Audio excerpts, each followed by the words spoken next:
We're gonna talk about what? Thor, God of Thunder.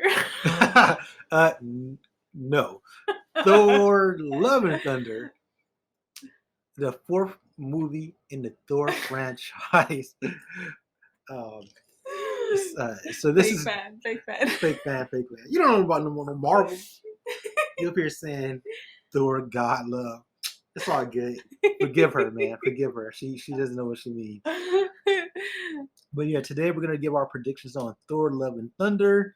It is a direct sequel to Thor: Ragnarok that came out in 2017, basically 5 years ago, in the 29th film in the Marvel Cinematic Universe. The film is directed by Tika Waititi. Taika Waititi. We butchered the name. Waititi. My bad. So yeah, same guy who did Thor: Ragnarok. Great film, love it. Uh, this film looks amazing as well.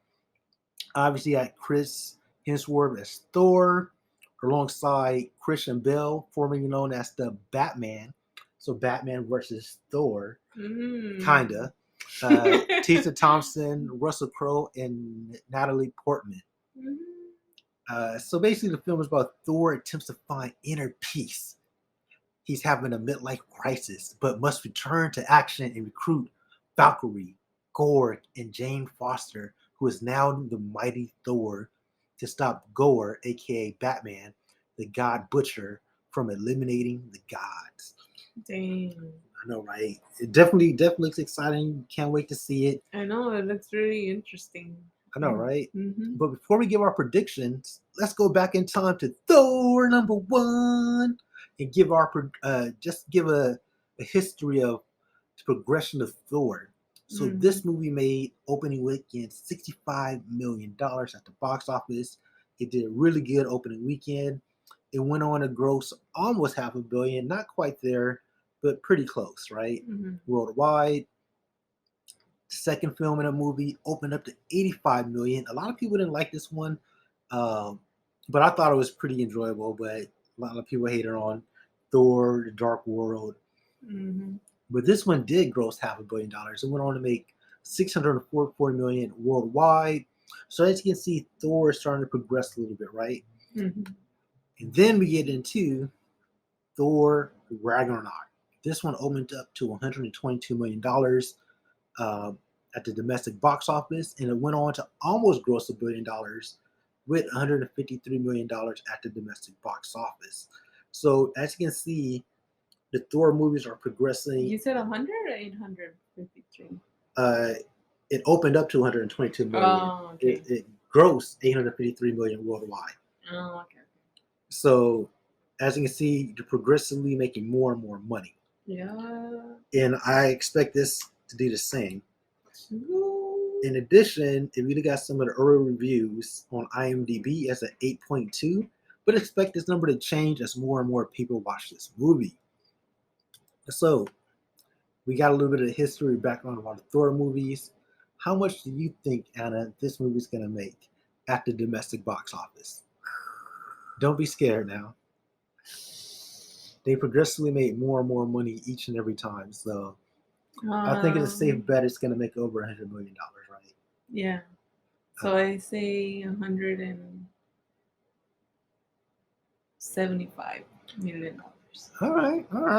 $175 million. Not too shabby. I'm going to go with a wider range of $150 to $185 million opening weekend. It could do a little bit better, a little bit worse, but I'm going to go there. It could go to $200 million.